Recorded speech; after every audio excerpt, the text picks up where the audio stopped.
Right, well, good evening, everybody. Welcome to episode number 40 of my GEMP game review series. I am your host, Chris Gogolin. Taking a look at GEMP, not a lot going on in the lobby right now. So let's pop over to some other stuff and talk about a few other things going on. First off, the February OCS is just about over here. Still have about ends about this time on Thursday. So you got 72 hours or so left. 73 hours, I think, technically, based on the GEMP clock, which you'll notice up here in the server time. Oh, yeah, it already is the 26th. So just under 72 hours, actually.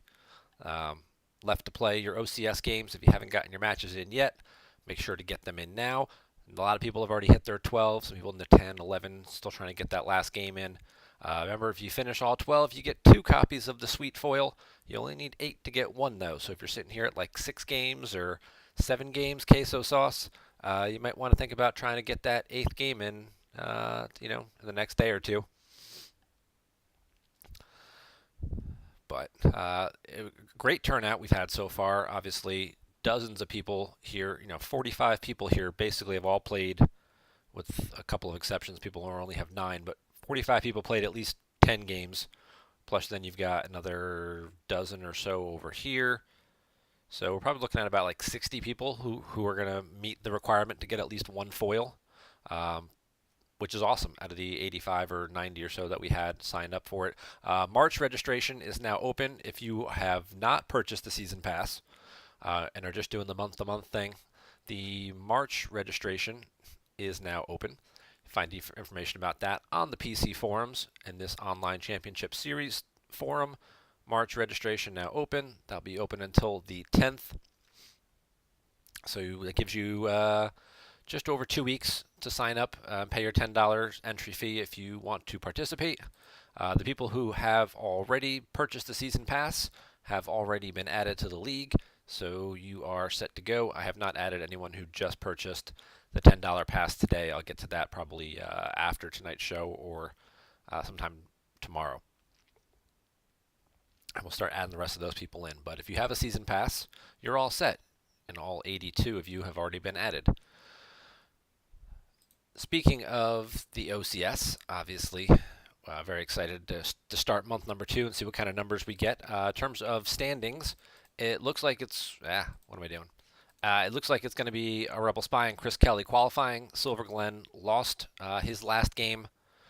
He was trying to hold out to find a...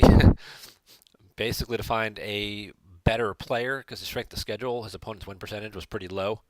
He was only in like 36 or so he wanted to play someone who had a higher win record. He was trying to catch somebody who might have had a higher win record to try and boost his win percentage, and ended up losing that game. So it ended up not really mattering. That sometimes is the double-edged sword, because you obviously want to play people who can help your win percentage, but at the same point in time, you still have to find a way to win the game, and those games can be harder to win. So it looks like these two guys here are going to, as opponents' win percentage settles, see which one gets first and second. Not that it really matters for any reason other than bragging rights between the two of them.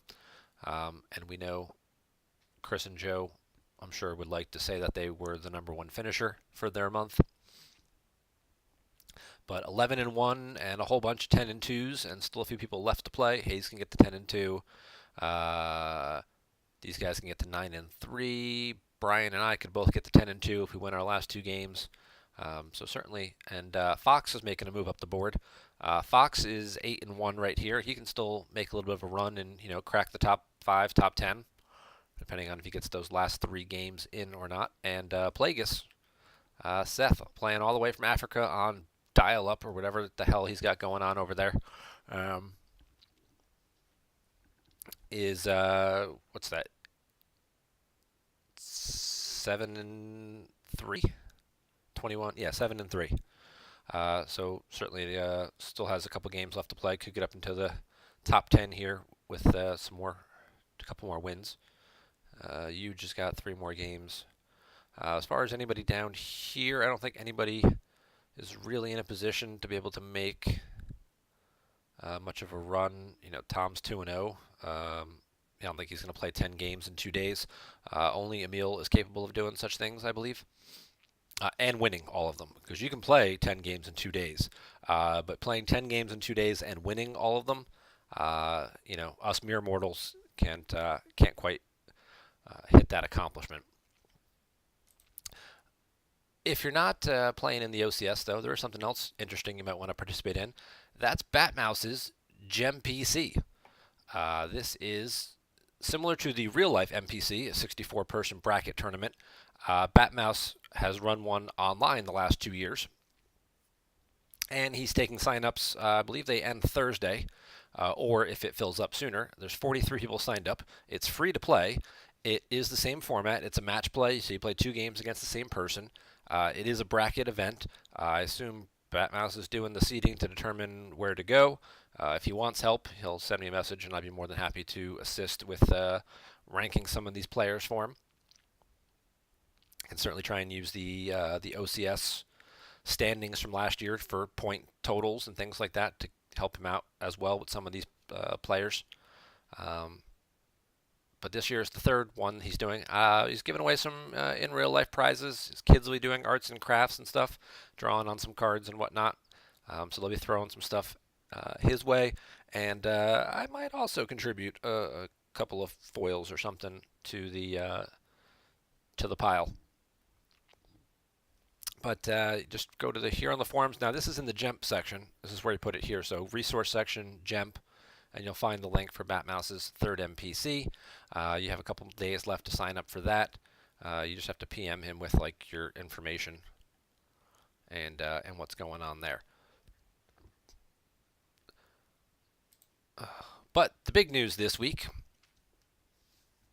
released last Friday, are the 2 preview cards that still have to go through playtesting that design and development has come up with as a way to kind of keep things, get them back in a little bit more balance with the Match Play Championship event coming up. A lot of people have been talking about these on the forums the last 2 days. We're going to go through them real quick here before we look at our game reviews for tonight. The Dark Side card is this Mithron Naruto, which, as some people did not catch on right away, I myself didn't. I read these books when I was like 15 years old, or 20, whatever the hell, how old I was when they came out. But I don't know what Thrawn's full name is. So yes, this is Grand Admiral Thrawn. This is Thrawn. Apparently is his nickname, because if that was your full name, who the hell would want to call you that? So Thrawn, he is an admiral. He's a leader. He's an alien and an Imperial, so he can be used in a variety of decks, just not map. His game text can't be canceled, so you can't use things like demotion or choke to cancel his game text.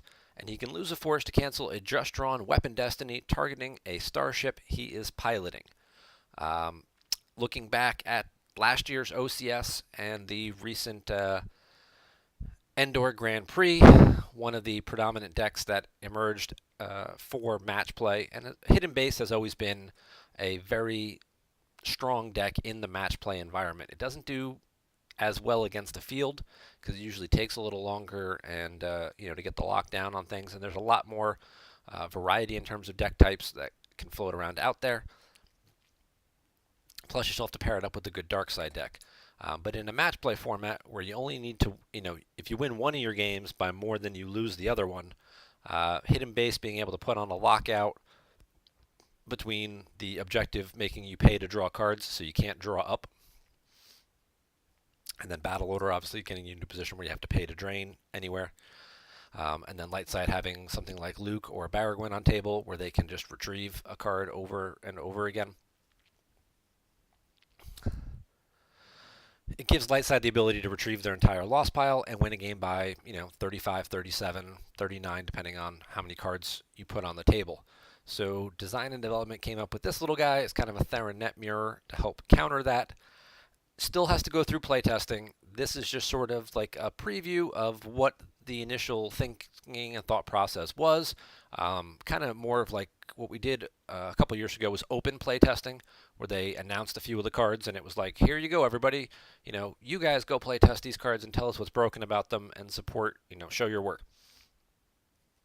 So Thrawn is designed to kind of counter that type of deck by being able to cancel a just drawn weapon destiny. It's not during battle, so even if they want to do something like stay sharp or whatever like that, he can protect the ship, only the ship he's piloting. So I mean, you can stack one ship, and they can shoot down all your other ones, but you'd have at least one ship that, as long as you continue to lose force, would not get hit. Certainly a controversial card. Some people like hidden base decks, some people like space weapons, and to have a guy like this in the environment, they feel like takes away all their fun tricks. But at the same point in time, Darkside has a lot of the similar things with turbo laser batteries and laser cannon batteries and ion cannons and tractor beams and all that kind of stuff. And I don't think Theron Net or Bail Organa has ruined those decks. People still play them from time to time. It's not a shield. It's not a bullet card that just magically always cancels it. People have to be playing Thrawn. People have to find him. I mean, yeah, he's an admiral, so you can Imperial Command or Endor Shield form, so he's easier to find. But, you still have to do some work to get him on the table, and then you actually, have to keep him on the table. He doesn't. The ship can't be hit by weapons, but it's not immune to attrition or whatnot, so you can still beat it up the old-fashioned way. This second part of his game text is what's causing a little bit of controversy as well. Once per turn, target a location. Opponent loses one force the next time they move to that location this turn. I hate this text. I'll go ahead and say it. I hate it. I think it's stupid. It's like, it's a throw-in. We're taking away Thrawn as opposed to Theron Net for light side. So we have to add some other type of really strong text to the card to make up for the fact that we've taken away Thrawn, who is a strong character, whether it's the admiral who adds a battle destiny piloting a Star Destroyer, or the other version who counts as a general unless people follow and suspends admiral's orders, both of which are pretty strong versions of the card. So to take away that persona, it's like we have to give him a strong third, extra feature here. And I hate this. I think it's bad, and, well, let me give you an example as to why. You're playing against Diplo, for example. You have Endor, you're playing Watto, you're playing Endor Ops, you're playing Set Your Course, you're playing any deck that starts Endor Shield. You pull Thrawn, you put him to a bunker, you put him to a war room, someplace where they can't interact with them very easily on your first turn. And then you basically just go, oh, I'm going to pick Chandrilla. So when they want to move the Tantive to Chandrilla to try and complete their plans, oh, now they got to lose a force. Oh, then I'm going to pick Alderaan because I know you're going there. Oh, then I'm going to pick Chandrilla because I know you're coming back. And they've just lost 3 force for doing what their objective told them that they're supposed to do. All because you just put Thrawn on the table? Like, there's no skill involved in that. That's just dumb, is really how I look at it. And my apologies to design and development, because I'm sure you guys worked hard coming up with some type of interesting flavor text. This misses the mark, in my opinion. So hopefully you guys will rework that. Hopefully playtesting will come up with some other interesting ideas or further support this theory, because there are a number of other decks that this type of scenario is going to come up with. I mean, like, No Idea, wants to put a guy down, get the Stardust, and then move over to one of the adjacent sites. Well, you're just going to, there you go, lose a force. It's like, that's what the deck does, is it moves to, you have to pick this up and move. Rescue the princess, you're playing against that. Well, I know Leia's going to walk through all these sites, so you're just going to keep making them lose force every time they do it. I mean, granted, she usually moves a few faster, and nobody plays Rescue the Princess. It's an abstract example, but, there are so many things that light side does that are movement-based, that just, if they move at all to that location, and it's once per turn, so you do it on your turn and their turn and your... Yeah, so I like to see this whole thing reworked and come up with a better bonus text. Some people are like, just take it off Thrawn then. It's like, well, they seem pretty adamant about keeping it on Thrawn, so I wouldn't expect that to change at all, so don't get your hopes up about that. But hopefully this other part here, and I think they already did say that they're already looking at it in D&D and trying to rework that a little bit. I know a lot of guys have been commenting back and forth. What do you guys in chat think about the second part of Thrawn's text? Just, you like it? You don't like it? Sound off.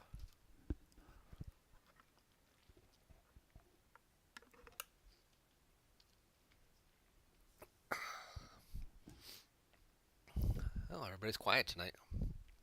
There's 10 of you watching, 11 of you watching.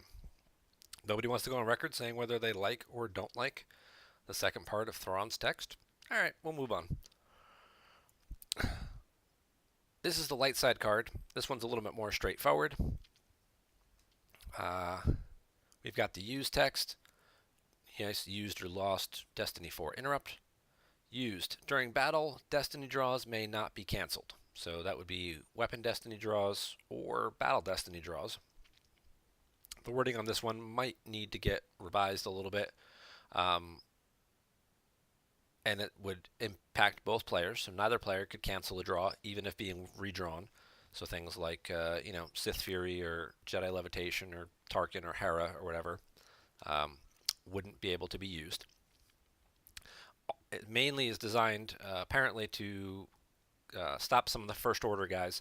Kylo has the ability with the map objective to stack and interrupt to cancel the weapon destiny, as does Nines, the other stormtrooper guy. He can cancel the weapon destiny. So between trooper assaults making all the guys immune to attrition, and then Kylo and Nines canceling weapon destinies, certainly hard to hit people. So they kind of wanted to give a small counter to that. And then they stack it a little bit further with the cancel the game text of a just deployed first order character for remainder of turn. So there are a number of guys. Obviously, you can play this against. You can play this against the other FN guy who, makes himself hit to cancel your game text. You could cancel that. You could cancel Kylo's text. You could cancel EPP Kylo's text, so he can't swing. Neither player would lose force for that, because obviously the game text is canceled too. But there's a few guys that would at least hit. And then the lost text. Once per game, exchange a card from hand with an Episode 7 Skywalker or Resistance Agent from Lost Pile. A little bit more narrow. You can get the new Luke Skywalker, Jedi Master, whatever his card title was. Luke the Last Jedi or whatever. Or General Leia. So you at least have some options. And if you are playing against map and you name a Resistance Agent, usually it's Luke or Rey in most decks. You'd have an extra character there in Rey that you could then get back out of your lost pile. And it's just an exchange, so it's not a retrieval, because the 7 side of the map objective limits your retrieval. So I think Chris Kelly did a great job of summing up why they came up with the thoughts and processes behind everything that they were doing. We appreciate your transparency and your forethought in putting all this information together for everybody. It's been out for about a week, so actually not about a week, about 4 days. So if you didn't get a chance to see it, there you go. And again, all these cards still have to go through playtesting. There's still going to be a couple. Obviously, these are the cards that are being focused on, but I think it'll still be a few weeks before we see final versions of these cards. The MPC is not until the end of April, so I would expect the finalized text for this to be announced right around the last week of March, which is probably when registration for the MPC closes. So if you haven't signed up for that yet, you still have about a month. That's coming up in New Brunswick, New Jersey, not Canada. And it's the end of April. We've got about 31, 32 players already signed up for that. And that event you do have to sign up for in advance. So, see if there's anything going on here. Okay, so just some more sealed games going on. So we're going to look at our first game review for tonight, courtesy of longtime Star Wars fan, Dorsch1. Dorsch sent me a PM like 15 minutes ago with a second game link that basically said, since I know you're not going to review the first game I already sent you, here's a second one for you to look at. Well, guess what, Dorsch? You were wrong, because I was already planning on looking at this one. Last week we did a game review between Wend and Aeneas. It was Huntdown dueling against Hitco, and they just went after each other, slugging it out. And we didn't get to see the dueling mechanic. We didn't get to see any of the duels go on. And I was a little disappointed by that. I mean, the game was great. It was, a good old-fashioned slobber knocker, but I kind of wanted to see some dueling. And when I heard there was some dueling in this game, that actually got me a little excited for it. So we're going to go ahead and we're going to check this game out. Fungineer is playing Huntdown Epic Duel. He's got the Maul cards going on. So we've got, this is the one that lets Maul initiate duels and doesn't put Huntdown out of play, which is important. So he uses Maul strikes and things like that. It doesn't get rid of Huntdown. While he's armed with the lightsaber, his dual destiny draws are each +1. This is not the virtual one that lets you like get Maul's lightsaber back or any of that stuff. He's got Blaster Rack, which gets you matching weapons, and then the new Dark Path, which is a card we haven't really seen much of yet. Deploy on table adds one dark side icon at each site where you have a hatred card. What's a hatred card? Well, the card goes on to tell you, so let's keep reading. Once per game, target 2 battleground sites you occupy. One at a time, stack the top card of your lost pile face down as a hatred card at those locations. So once per game, you take the top 2 cards of your lost pile and you put them on 2 separate locations, and it adds one dark side icon at each site of each of those 2 sites. They have to be battleground sites, and you have to occupy them. So you can't just take their Jedi Council chamber and their Boss Nash chamber and be like, haha, now they're battlegrounds. Now I can deploy there and drain for a ton. Doesn't work like that. It has to be a battleground, and you have to already occupy it. So it just gives you some extra force, extra resources. Certainly would probably not be necessary in a game like this where your opponent is giving you 4 icons right off the bat. I don't know if he had a third effect he might have wished to start instead of this. But he's certainly not going to be short on force activation this game, one would think. And Dorsch is playing light side lightsaber combat, an objective we haven't seen a whole lot in our reviews. Inner Strength is the card that lets you stack cards, which can be used in either lightsaber combat or duels. So you could use the stacked cards to help out with some duels. He's got Insurrection, Aim High, and Wackling, those old familiar favorites, and the new Jedi Business card, which limits you to only being able to play Episode 1 Jedi, makes Qui-Gon a little cheaper, makes Mace Windu a little better, and then once per turn you can get your Episode 1 lightsabers, or once per game get one of these 3 locations. Malastare is not bad. It's a nice 2-1 space system, although you can get drained for 2 at that. Mos Espa is another just 2-1, and then you got the Coruscant Nightclub, which is the 2-2, but that's always risky with the Jedi Council chamber because then they can deploy and move over or whatnot there. So if you're looking for a space system to go to, Malastare is not a bad one to go with. It's got some pod racing related game text. If you win a pod race, you drain +1 there, and if they lose the pod race, then they can't draw more than 1 battle destiny there. Not bad. Doesn't come into play too often because obviously you have to pod race with it. I was actually goofing around with that the other night. It was okay. It's not great, but it's okay. All right, so Fungineer's going for some activation. Always a good thing to go with. We'll see if he has any other, and he's going to pull the combat shield here. This is the one that limits them to only being able to use 1 combat card per turn, and it also stops them from using the Finger of Death on every character, and instead it only works on Undercover Spies and 5d6, specifically for ISB. We'll get some other shields. They both pull Wise Advice and Oppressive Enforcement, I guess assuming that their opponent is playing Senses and Altars.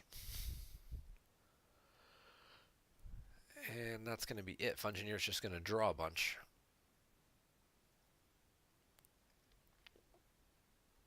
I like the Dark Path card in Huntdown because Visage is going to make you lose cards anyway, so you might as well stack a few of those cards out of your lost pile back onto the table.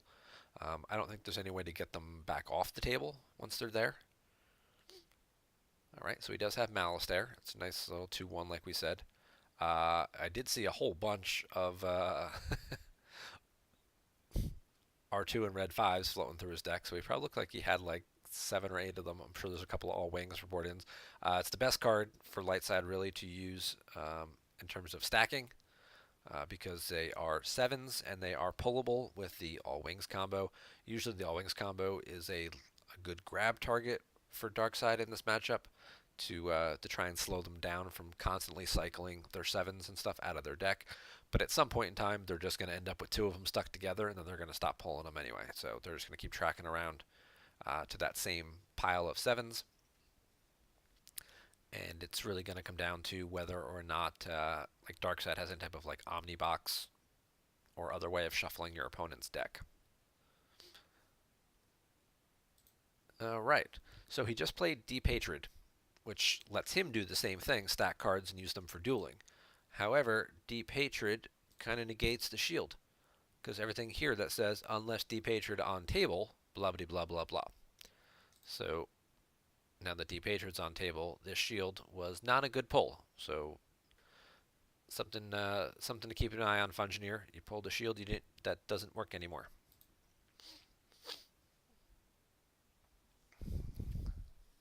And Vader will get a combat card. And he's going to pull Coward as well.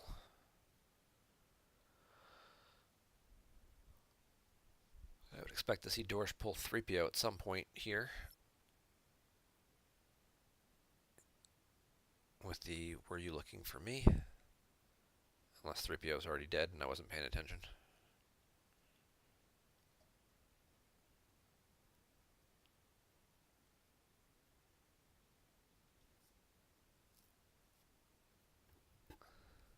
Oh, I'm sorry, 3PO's already in his hand. Haha! Really wasn't paying attention.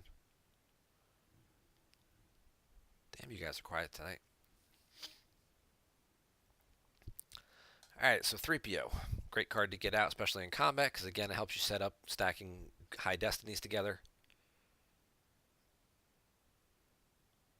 And now we're going to see Qui-Gon Jinn, Jedi Master, and his lightsaber adds 1 to his lightsaber combat total.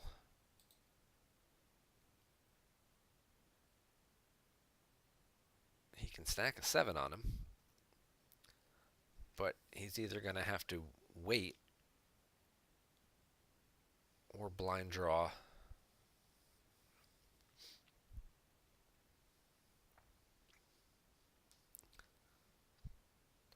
against Vader and his 2 stacked cards, which are probably also 6s and 7s. He is going to go for the combat. It's a bold move, especially against the guy with 2 cards stacked.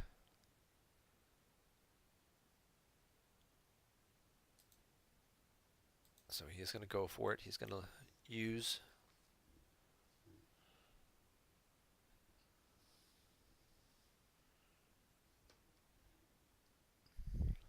oh, hang on a second.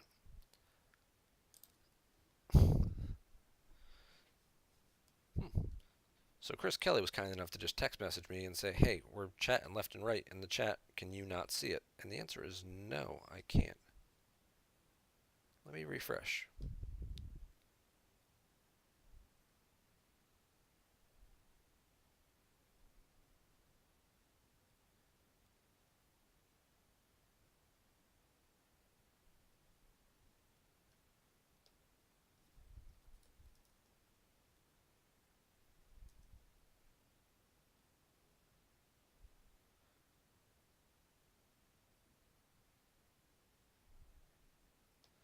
Yeah.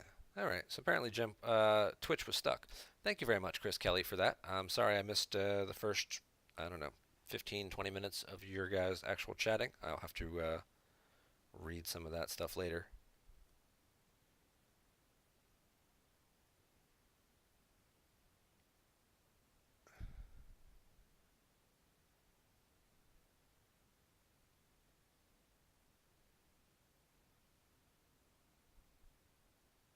All right. Looks like we're back. Huzzah!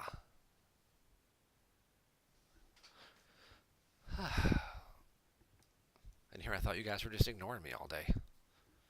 My feelings were getting a little hurt. All right. So, bold move here, going for the combat. Bold strategy, Cotton. Let's see if it pays off for him. Obviously, Vader's got 2 stacked cards. You assume there are at least 2 6s he's got there, right? So he's got 12. Dark side, light side has a 7. He's adding 1. That's 8. I mean, your Destiny deck is probably pretty good, but if you draw a character, um, you'd kind of shoot yourself in the foot, shall we say.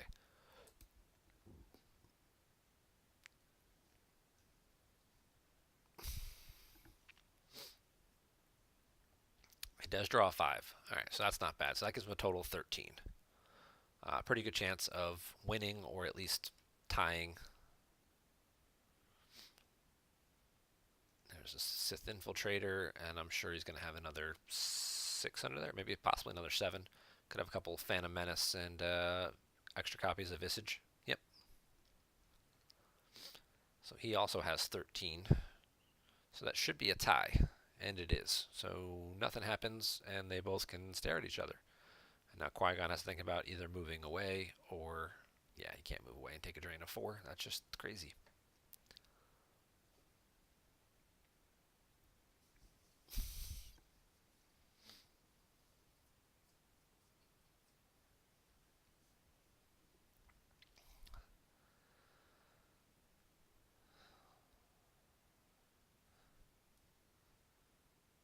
Oh, and a restraining bolt for 3PO. That's another way to shut things down pretty quick, and it's a 6. Nice little high destiny floating through the deck. 3PO can be annoying. 3PO is not as common as he once was in a lot of light side decks. Um, that having a direct counter like a restraining bolt is necessary, but when you want to make sure your opponent can't do things like that, and you want to make sure that it's not a card that's necessarily hurting you because it is still a 6. Ooh. All right, so we had some decent destiny in there. We did see the Mustafar, but you've got quite a bit of power here. Multiple battle destiny. He hasn't pulled the firepower shield yet, so hopefully he will do that before battling. There. Oh, he pulls Weapon of a Sith instead, so he doesn't get his lightsaber stolen. Okay. Now, if he hadn't wasted this shield, he would have had an option to also pull the firepower shield that, in case Qui-Gon here had dodged to move away, would have at least caused some force loss.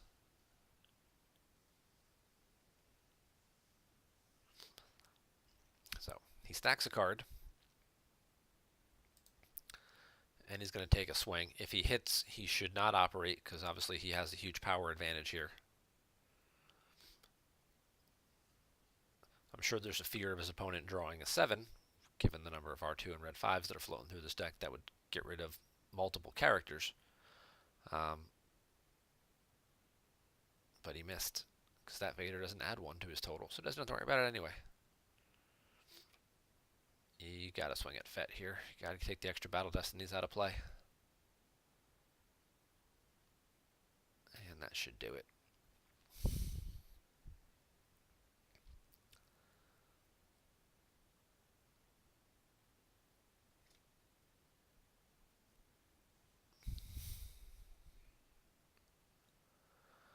If it was just Vader and Dr. E and he hit Qui-Gon, I would have said operate. That way you keep your sight intact and don't lose anything. But with Fett there and the extra destinies, I mean, you assume Fett's going to get hit anyway. But at the same point in time, you still kind of want to go for it, swing big.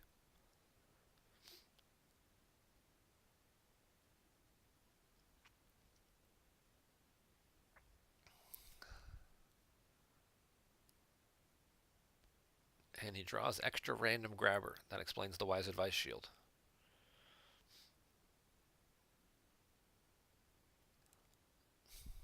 It's only a 3, so Dr. E dies. And he's got 7 overflow here to take. So he can lose Qui-Gon and his lightsaber, or he can peel 7 cards, and he's going to choose to peel 7 cards. With another Qui-Gon in hand, and we know he has at least another lightsaber because we saw him draw it, I might have considered just losing the Qui-Gon. It's your turn, so you could easily just redeploy him. But and Vader's going to move away.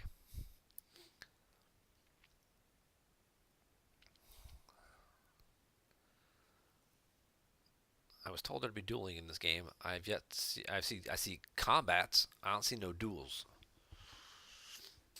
So hopefully we'll see Maul strikes hit the table sometime soon. Obviously he's not playing. Luke's in space, so Luke isn't going to get dueled. And it's kind of annoying that Luke is sitting up there draining when if he can flip the hunt down objective, Luke wouldn't be able to do anything. Ooh, there's another new card. I never asked that question. This is a cool little grabber. I do like this one quite a bit. If opponent just played an interrupt, use 2 force to deploy on table and stack that card here. Or make it free by playing oppressive enforcement. If opponent just drew Destiny, or played an interrupt with the same card title as the card here, they lose a force. So you grab something that they play multiple copies of, like Wisa, like All Wings, Dark Light or Spin combo, like, I don't know, Sense, or Out of Commission, or, whatever, that you happen to see a couple copies of in your opponent's deck. And that matchup, we'd expect it to be, All Wings, or maybe like Escape Pod or something like that to pull Hujix, although we know he's got this Hujix, his opponent doesn't. And then every time they draw that card for Destiny for the rest of the game, they lose a force. So that's a cool little grabber.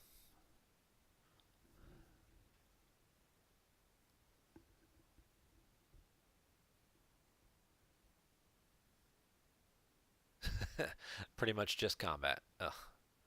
So Dorsh in chat saying he peeled 7 cards so he could keep his double 7s together because he wanted to stack 2 7s and then move over.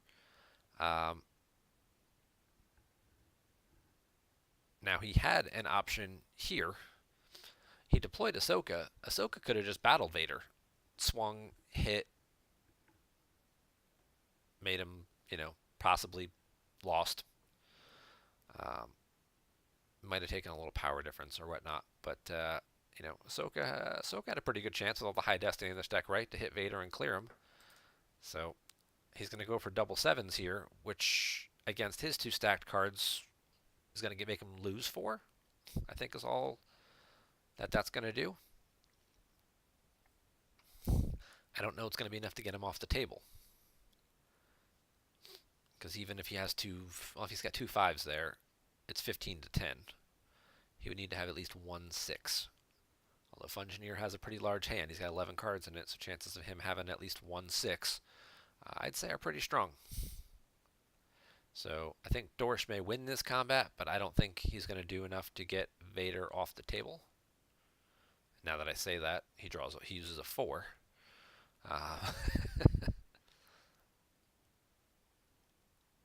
Wow. So talk about big bluffs. I'm just going to say I don't know what Fungineer was just trying to get cards out of his hand. He just lost 4. He could have drawn the 2 cards off the top, and it would have been 2 6s. Mustafar was in there and whatnot, but, he drew 6-6-0-5, losing off the top of his reserve deck. And now Vader's gone, and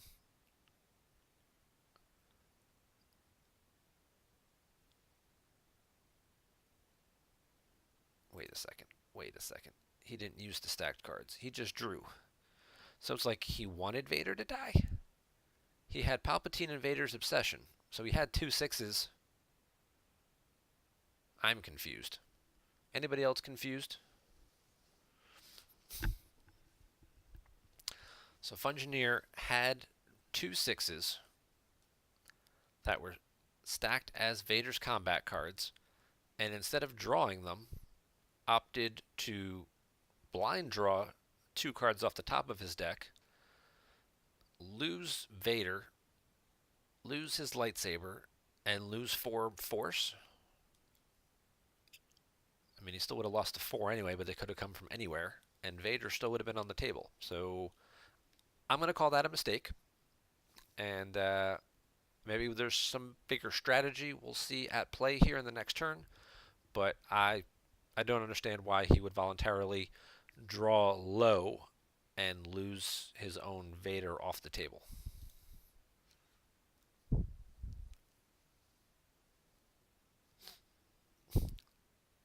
He could have used them for combat cards in the duel, in the lightsaber combat, and they still would have ended up in the same spot in his used pile. Unless he really just wanted to try and burn. I mean, he's activating 13. He's got 17 left in his reserve deck. So it's not like he can even get to it next turn anyway. Is he really just trying to just top deck down through his deck to get to those 2 6s he's got stuck together?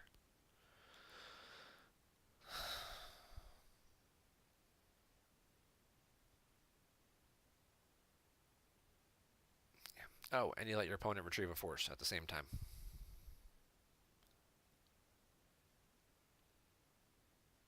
And Doris will stack more 7s, because that's what this deck does. Stack some 7s. Alright, so there's that Maul guy. But again, he's a couple cards short of getting those where those 6s are. And then he shuffled.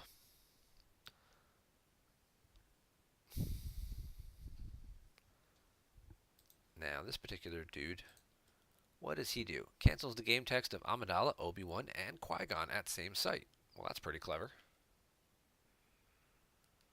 While alone, Blaster Reflection here is canceled, and Maul's Weapon Destiny draws may not be modified or canceled by opponent.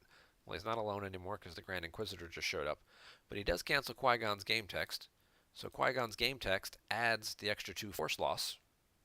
So canceling that is pretty good. He also can't get a lightsaber back, and oh, Qui-Gon's game text may not be canceled. Well,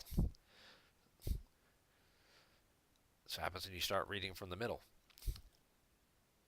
So can't be canceled versus canceled. Can't would win out, and so Qui-Gon is safe and gets to keep his game text. So this guy not so good. Very good against EPP, but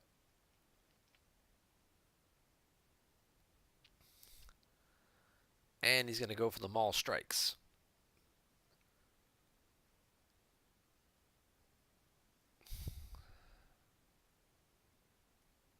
And he's going to pick 0. It's also the reason why having that card as your, your big card number is great, because when you're trying to do things like sense, you can pick the 0, so you make sure you get your sense draw as opposed to just always drawing 7s. Where if you play things like Bionic Hand or that kind of stuff. Barkwood Dan, please hold. Once during each of your control phases, may use 1 force to make a wager. Both players draw 2 destiny. Add 1 to your total for each of your gamblers at same site. Player with highest total may retrieve 1 force. So unlike Figurin Dan, where light side draws 3 and dark side draws 2 to figure out who gets to retrieve, this one you both just draw 2, and whoever draws higher gets to retrieve.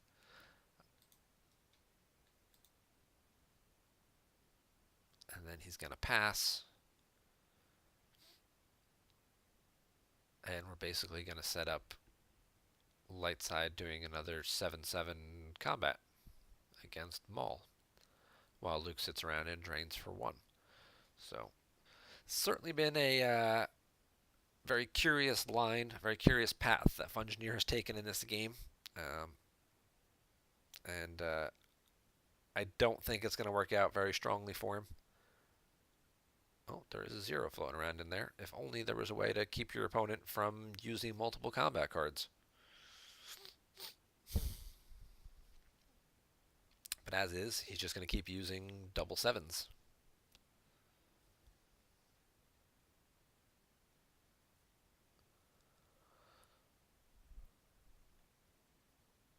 And I think we can see the writing on the wall of where this game's headed.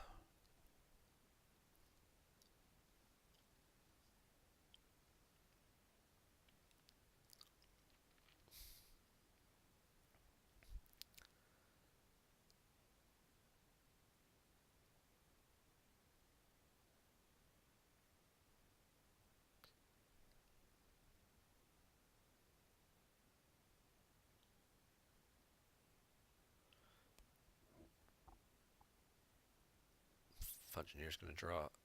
He's going to use the card he had face down, which was a Force Lightning, to get a 5.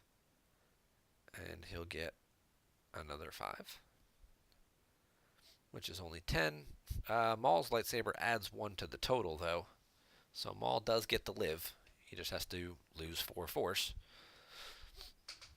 And he does not know what those 4 cards are because he shuffled his deck.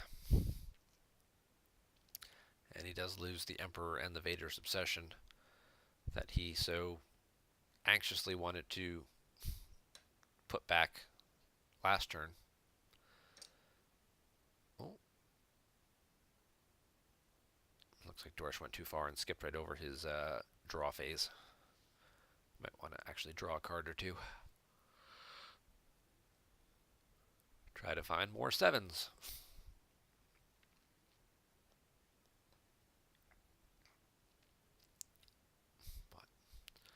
Light side is certainly ahead on Life Force at this point. They've got battle plan satisfied, although neither player has actually played it, so that doesn't seem to matter right now. Visage is doing damage to both players, which is exactly what light side wants to be. And yeah, they're about a 10 card advantage right now. So if I were predicting the winner, making a wager, I would predict that Dorsch is going to come out ahead on this one.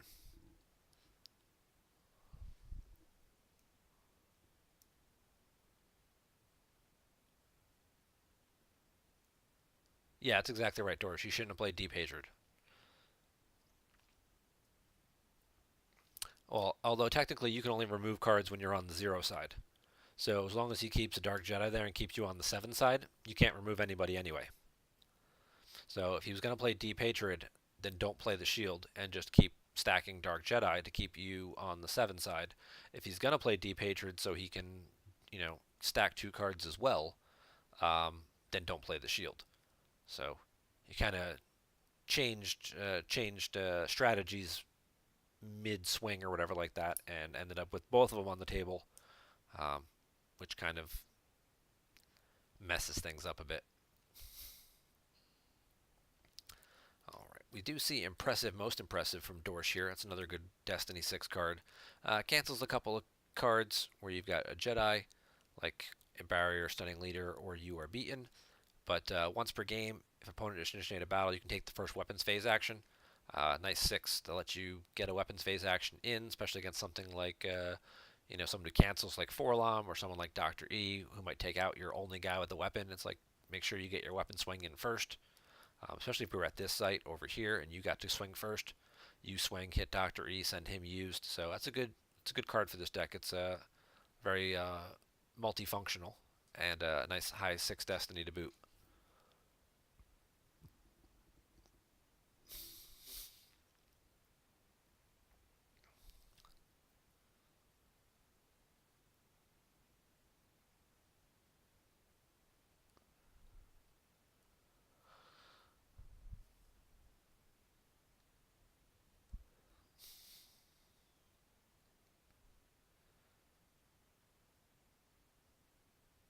Oh, swing and a miss.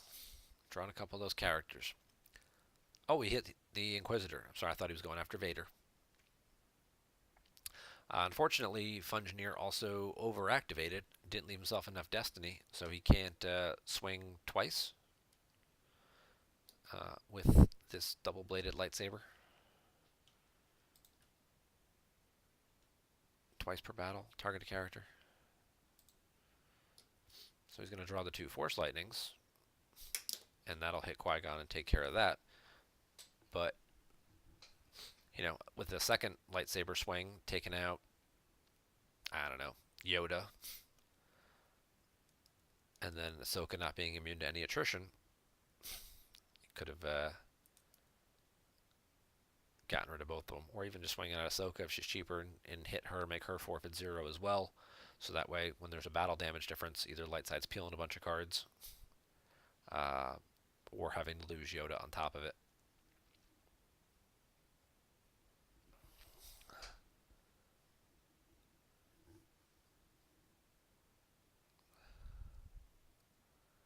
You want it to avoid the force field. Well, you've got 2 swings, and he's only got, either way, you're going to end up in a spot where he would play force field. You hit the Grand Inquisitor, and it's like, great, your second weapon swing You can swing at Vader or Maul. At some point in time, you're going to swing against Vader or Maul either way. So if he has a force field, he's going to play it.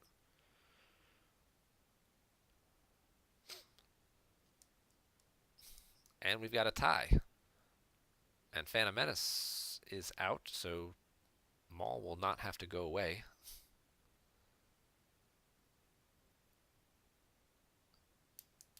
Vader dies first.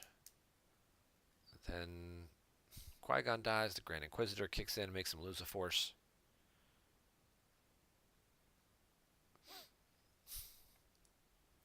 Then the Grand Inquisitor goes. And now it's Maul versus Yoda, just like in the movies. And here comes Ahsoka back.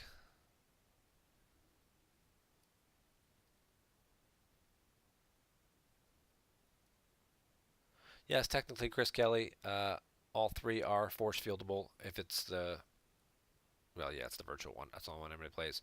So, yes, if he had a force field, he was going to play it at some point in time. I mean, he only had 2 cards in his hand, so I mean, what are the odds that one of them was a force field? Hmm.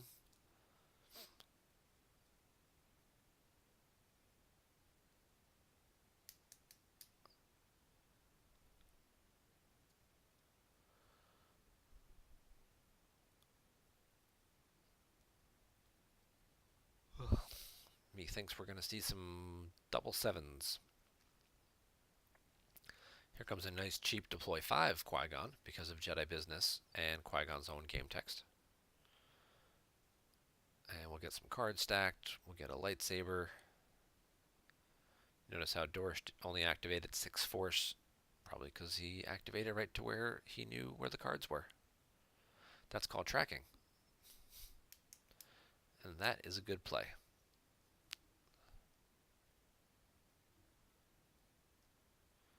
Seven.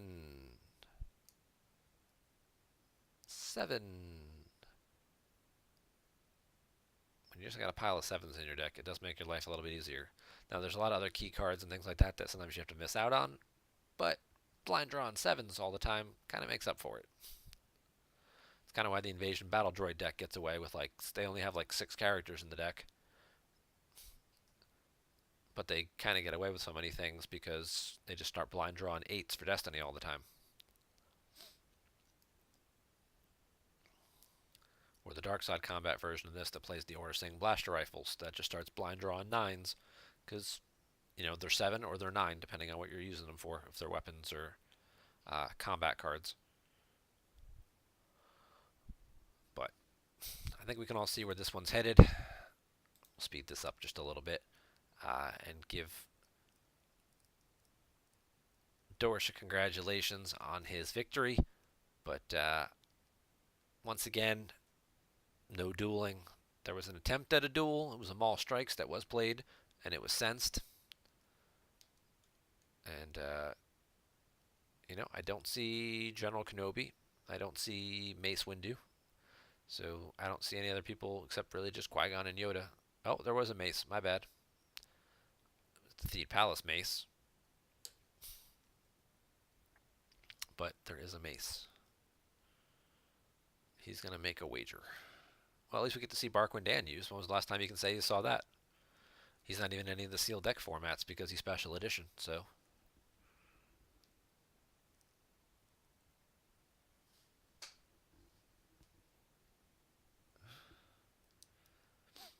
Yep. We know he drew the 7 for Weapon Destiny and then drew the 7 for Battle Destiny on top of it. So good job tracking that and keeping it together and not going past it or whatnot. Keeping tabs on where it was.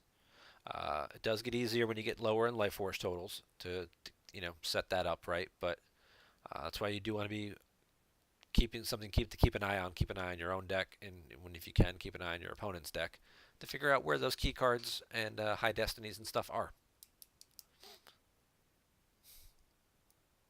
And it looks like Maul's just going to go down in flames here. Doesn't even have enough to draw Battle Destiny. Alright. Deploys -2 on Naboo. While on Naboo, once during your control phase, use 1 force to cancel Maul's immunity to attrition for a remainder of turn. Immune to less than 3, less than 5 while on Naboo.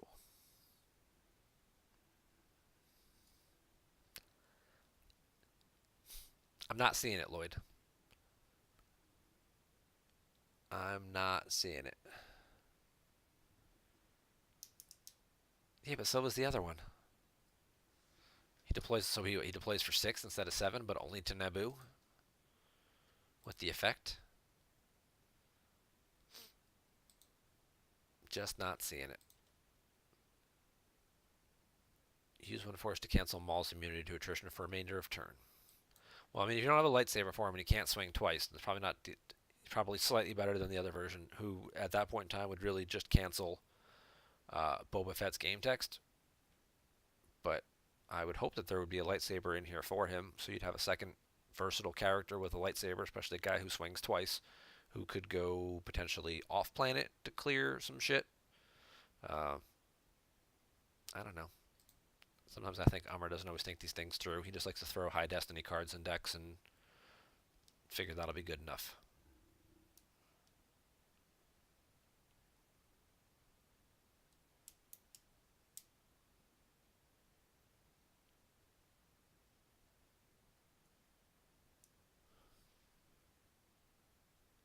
Oh, good, you switched that already. See?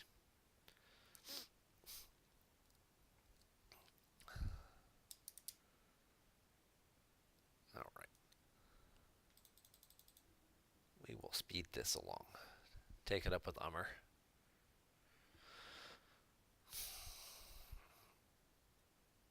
No.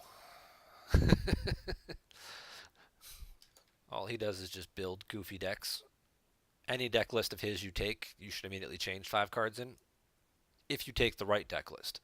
If you take the wrong deck list, you should just crumble it up, throw it away, and then pick another one out of the pile. And Fungineer is going to go ahead and concede and end the game there. So we didn't get to see any dueling again. Damn it. Kind of wanted to see how this epic duel thing works. See people getting crossed and like big force swings, and once again, disappointing. So let's pop back out into the GEMP lobby, and there's nobody playing in the GEMP lobby either. Huh. Oh, looks like Brian Fred was trying to get a game in about an hour ago. Guessing he didn't find an opponent because he's not playing. Oh, he's just playing a fun game now.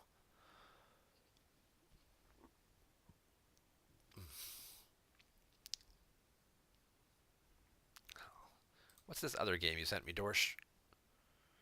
Is this the revised version of the deck?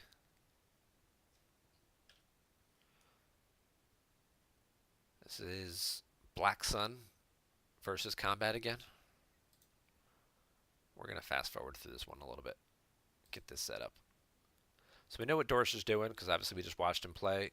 Black Sun, you know, whether it's good or not good anymore, that is a question for debate. I think Black Sun is a decent deck. Darkside has about 9 decent Darkside decks, so finding one you feel comfortable with is probably more crucial than picking the right deck right now.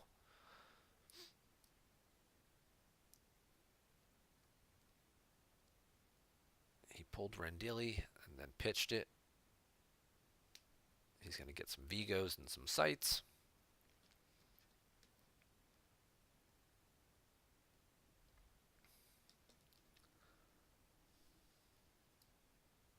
Dorsch went 4-0 with light side combat this time. Well, that's good. I've been toying around with light side combat. Like I said, I'm just playing the kind of want to see if the pod racing with off of Malastair and all that, but yeah, it just seems kind of clunky. Oh, looks like you hadn't changed the deck yet because you still have the Bobo Mace, and I don't see a lightsaber for him, so disappointing. And no General Kenobi either. It's really just Qui-Gon and a pile of 7s. And then he gets put out of play, and you've got nothing. That actually would have been awesome if we had seen that in the last game. He had the Young Fool. I saw it in his deck.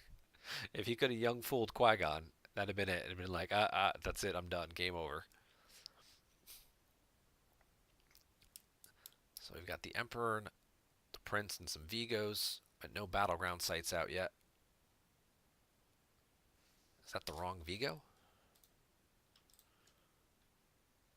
No, that's that Vigo. So is the site just activated, or What the heck happened here that his other sites aren't in play yet? See, I was running my mouth and I wasn't paying attention. By the way, there's Dorish's deck if you want to copy it.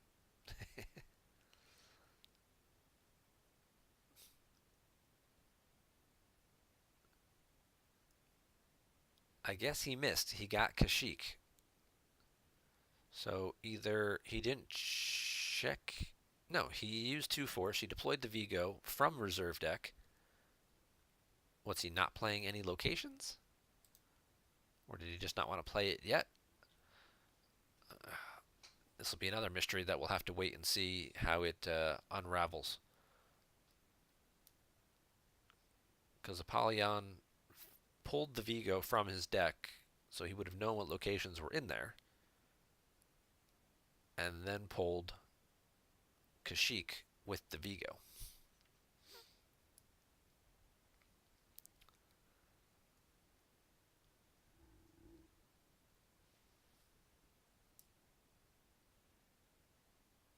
He's holding his sights. Yeah, that's certainly a possibility.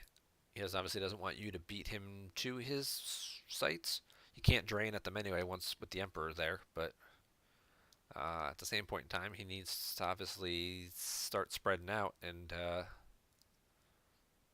causing some type of damage. Otherwise, he's just going to fall behind because he puts a lot more cards on the table uh, than Lightside does. So he might have just had no other characters in his hand and was trying to get some more defensive cards first. But usually you'll see maybe he had the site already. So like I said, we'll see how this plays out. But we're already taking a very curious strategy, very curious line. That drain of 2 with Zuckuss and Forlom is going to be tough to deal with, though. I will admit that.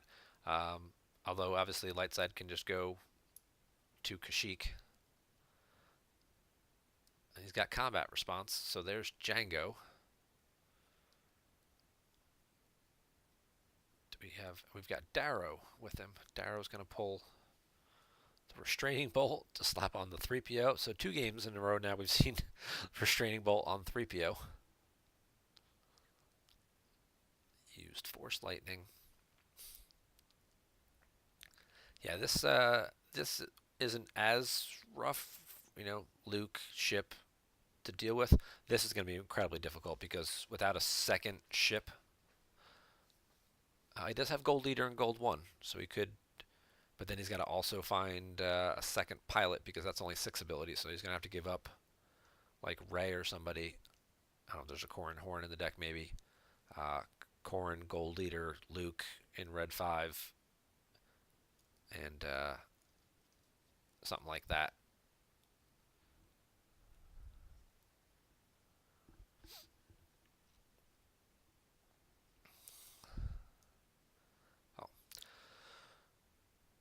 Well, while we're waiting for some action to develop in this game, of course, thank you very much for watching the show tonight. If you are not following the Players Committee channel, make sure and click the little heart up there and follow us. Also, be sure to subscribe. If you have a Twitch Prime account, you get 1 free subscription each month. So please go ahead and remember to renew that. You do have to renew it each month. We are going to be announcing in the next couple of days the Twitch incentives for those people who have been subscribing. And, the longer you've been a subscriber, the faster you get to the better prizes. So definitely want to go ahead and make sure to keep renewing your subscription each month. I'll keep reminding you guys, as long as you keep tuning in every Monday night, I'll keep reminding you to go ahead and do that.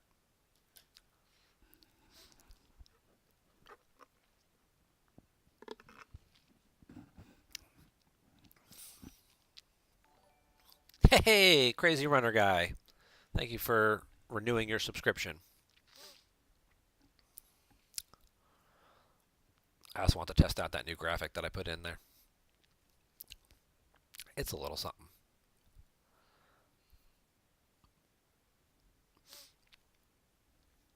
A lot of space in this version of Black Sun. We got Zuckuss, we got a matching Bosk and Houndstooth now. All right, so he's definitely taking a very different approach, which is basically just going to be play it all off space, set up his whole space fleet, and then eventually he's just going to play his one ground site probably and move his whole, you know, posse over. Some pretty solid destinies in there, though. Oh, there's a green leader as well. Okay, so he does have a couple other ships to work with.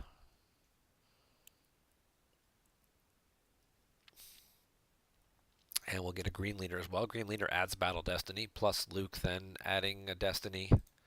What's it? Destiny to power or adds destiny to power or attrition. So a good attrition destiny here with 2 battle destiny. You may not even need the attrition destiny because if everything, these are all at least 5s. 6, that's 10. So if you drew 2 5s, it wouldn't get the whole ship. But there's at least a 7 in there. I think we saw earlier. So yeah, and as long as you guys are following and/or slash subscribe, updating that information. If you are not already following both myself and Wise Marcellus / Tom Kelly, scroll down just a little bit and you'll see the links to our personal pages where we both do our own game streams from time to time. I know Tom streamed all 12 of his OCS games, and his plan is to stream all 12 of his games every month. And hopefully he'll get a better microphone so we can actually hear him, talking through his thought processes as to what's going on.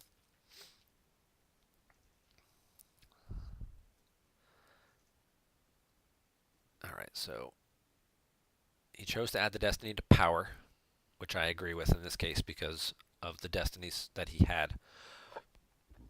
But he drew the 7 for power, and then he drew the 2 5s for battle destiny.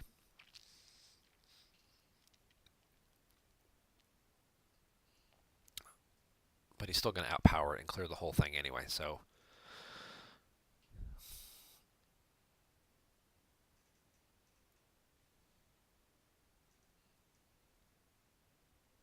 Oh, and Darkseid gets lucky and draws a 5, so Luke's going to have to go. I'm sure there's more.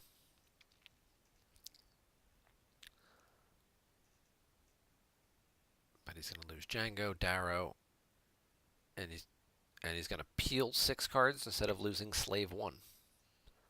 With all these other ships floating around, that's curious. I mean, I guess he's got more pilots to put on it, and it's just Green Leader by himself. Adds 1 battle destiny with a Rebel snub fighter.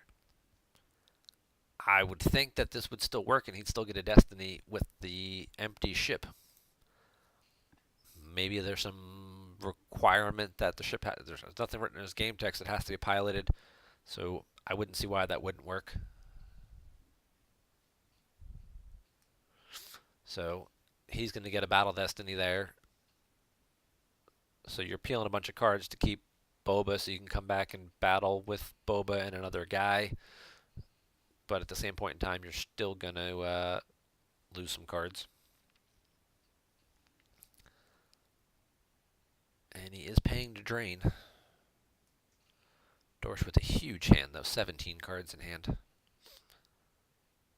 Yep, there's Boba. And Boba's going to get a barrier. And barrier's going to get it canceled. And I don't see any more senses.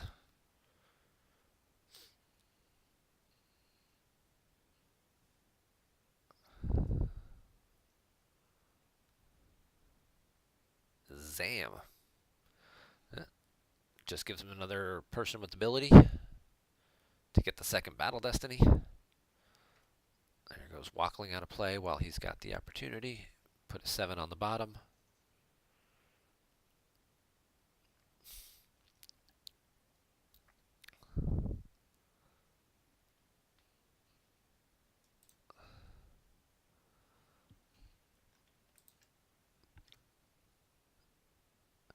Once per turn, if Emperor on Coruscant, draw top card of force pile.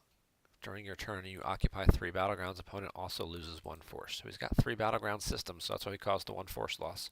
He just has a pile of guys here that can't be battled, that satisfies the Emperor being on Coruscant. But you'd think he'd want to get the site out and move his pile of guys over and flip his objective so he can actually start setting stuff up. So I'm surprised he hasn't done that by now. He may not even be playing a site. I don't know. at this point. Maybe his whole plan is just pile these guys here and then play all kinds of space.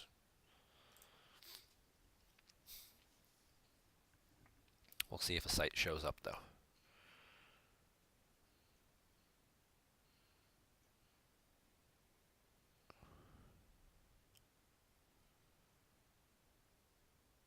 Oh, and then he plays the Hujix from hand to add a second Battle Destiny as well.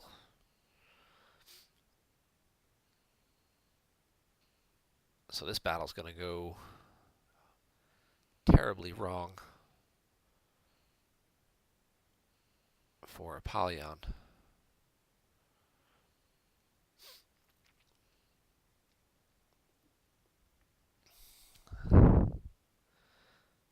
If I were making a recommendation for things to change for future games, hold on to Zuckuss. Use Zuckuss offensively. Because in any of these battles that were going on over here, he didn't have 7 ability. So like this battle here, you forfeit everything, and then come back with Zuckuss and Forlom and clear out the green leader who's sitting there by himself with the red 5. So I'm sure he wants to put the pressure on and get the space drains and stuff going, but try and set up your other guys to do that with, your Slave 1, your Houndstooth and whatnot, and hold Zuckuss to use offensively.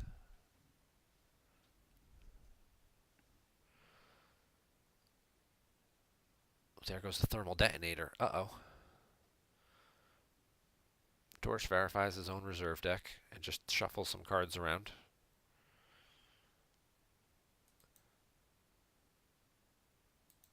And he's going to put Luke to Rendili. And doesn't deploy Gold Leader and Gold 1. He had a force left to use for Destiny.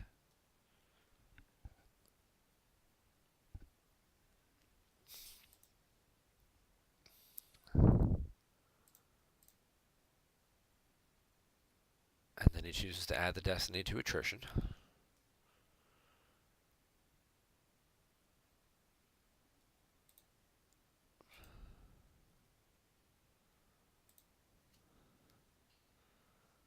And he gets lucky. His opponent draws a 3.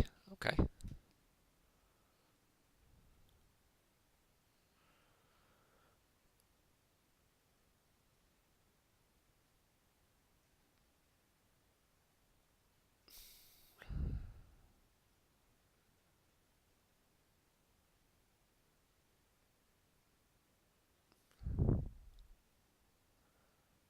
And there goes Bosk and the Houndstooth, because Bosk only forfeits for 5.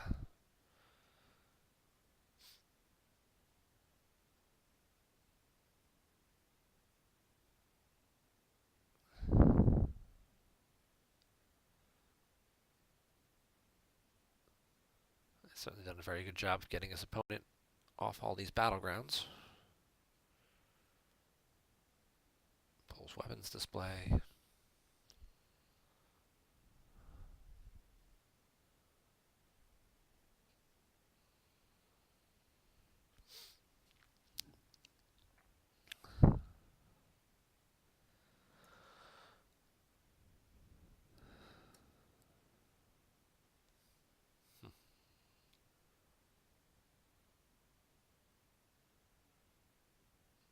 Cad Bane.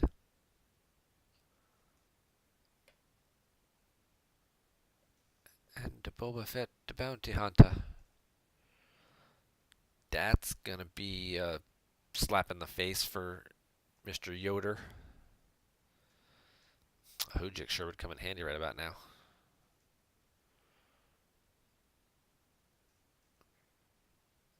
No dodge, no blast the door kid, no barrier, no Hujix.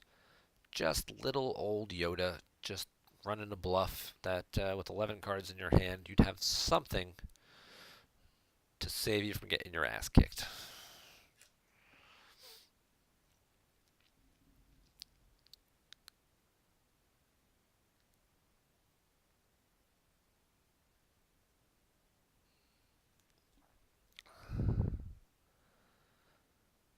$24 to 8.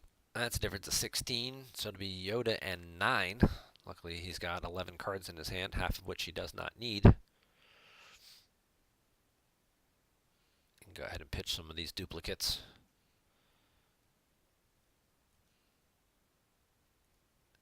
Get rid of Array. Doesn't need the Yoda. Get rid of the Jedi's Resilience.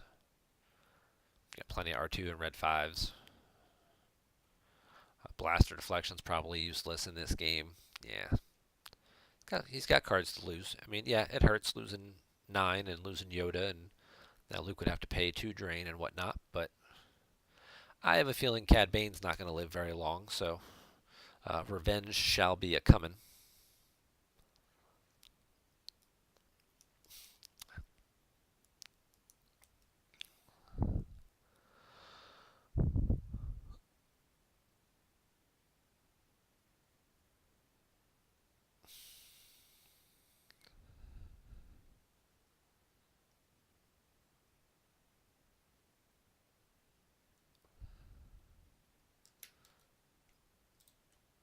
Draws one if unable to otherwise.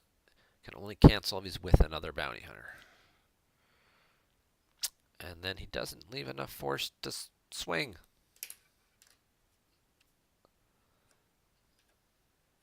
Yeah, great. You drew a 5 for Battle Destiny, man. But you didn't make him forfeit 0 first. I know. It would have sent him used. He didn't want to swing. I'm just kidding.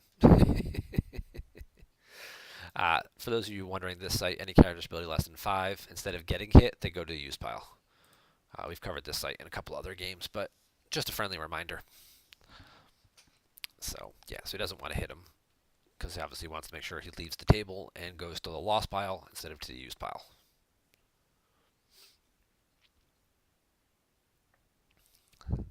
Grab it. When you get down to like 10 or 12 cards left, your opponent plays anything, just grab it. If you haven't grabbed something yet, just take a card away from them. Especially if it's a high destiny card that they can set up as a destiny for the next turn. Just make sure you get rid of it. So you look at what Light Side's got right now. They've got this nice solid drain here. They're satisfying battle order. They seem to be ahead at this point. But yeah, Luke shouldn't be at Rendili anymore. Luke should have moved over. Chris and Doris were talking about that in the chat as well.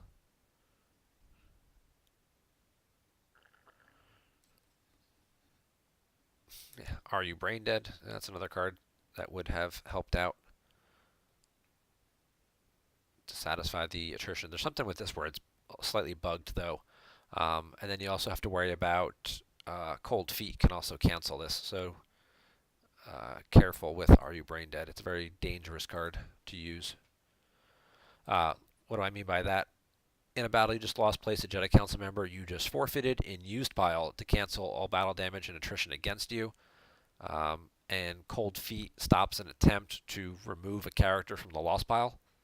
So when you try and take the character out of your lost pile to put him in used to then cancel all of the battle damage and attrition, if they Cold Feet that, the character doesn't go, and then you don't fulfill the requirement to cancel all the battle damage. So if you're relying on this card to get you out of trouble, you better hope they don't have Cold Feet.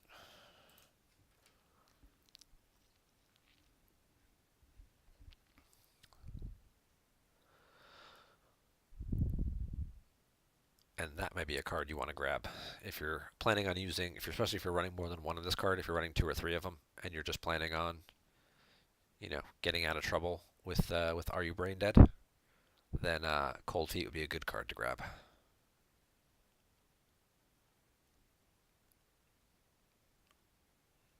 Hey, look, it's Gold Leader.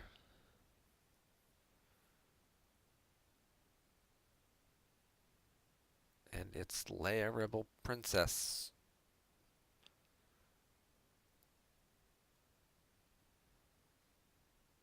And Luke's gonna move over to block the drain.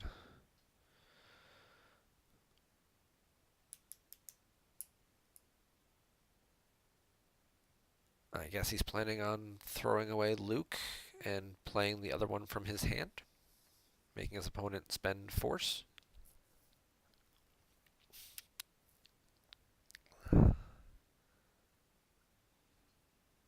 He had the option of using Rey as a pilot. She's not on the table anywhere.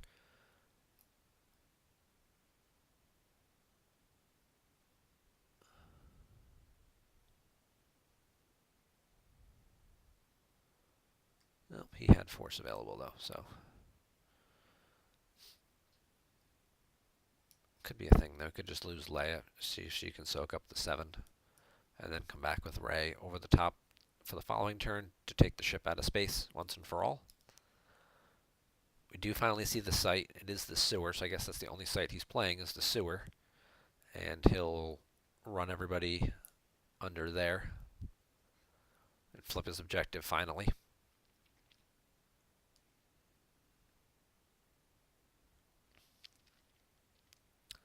This is where I forgot Leia isn't a pilot. Oh, okay.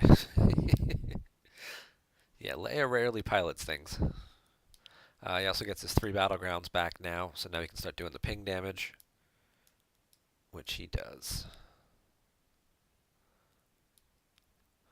Well, on the plus side, by leaving Rey not piloting, Rey can go kill P-59. Qui-Gon can drain for 2, Luke can drain for 1, and this game actually ends up being a bit closer than it appeared it was going to be, thanks to a well-timed... Ooh, there's a 1 in there. Ooh. That's right, he'll either hit and then draw the 1 for Battle Destiny, or he'll draw the 1 for Weapon Destiny and still hit with the other 2 cards, and then have a higher Destiny, and then Rey will let him retrieve a force, because that's what Rey does when she hits people. I don't know why it's rewarding women for hitting people. I guess that's a bad precedent.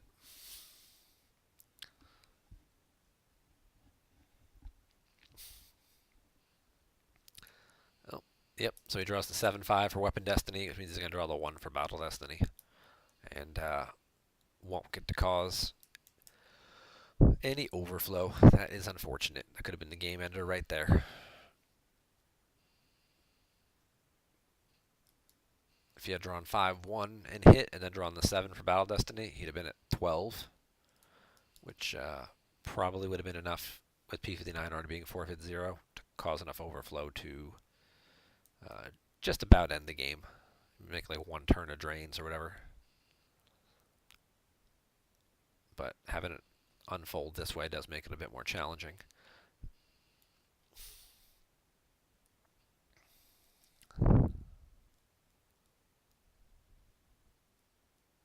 Yeah, it'd have been 12-6. It'd have been P-59 and 6 cards.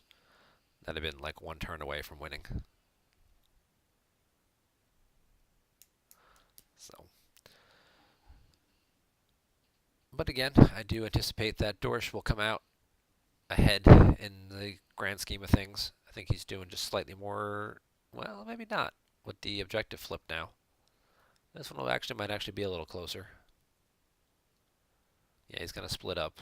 That makes sense. Get multiple drains and space going. Right now he's got 2, 3. And his opponent is also doing 3, but he's got the 1 ping from Shadows and the 2 from the objective. And he appears to be out of characters.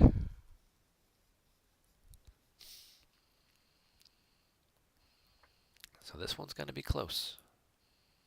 Oh, I'm sorry, it's only 1 from the objective because it's locations, not characters.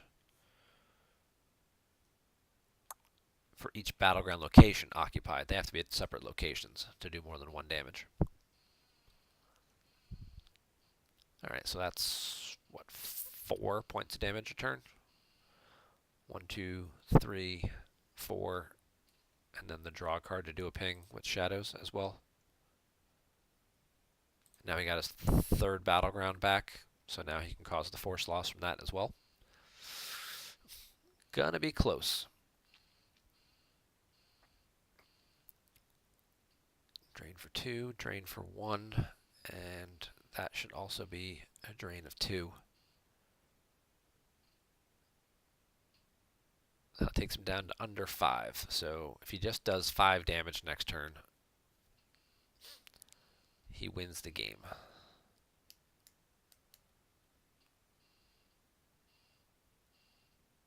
And he moves Qui-Gon in front to block the drain of 1. I think he still comes out slightly ahead. I don't know if he needed to move in front of the drain. I guess he figured they'd move Django in front of Qui-Gon. And actually, it's better this way, I guess, because he gets away from the 3-2 site. So if they do actually end up battling, um, he can swing and hit him and make him forfeit 0. Just lose everything from hand. Your opponent has no cards left. The Are You Brain Dead's not going to come in handy at this point. Just throw it away. Yep, he moves away, and that'll be game. Because he's only got 4 cards left. He can cause one more force loss by drawing it with shadows. So if this were like a differential kind of situation, but again, his opponent has a card in hand, so he would just throw that away.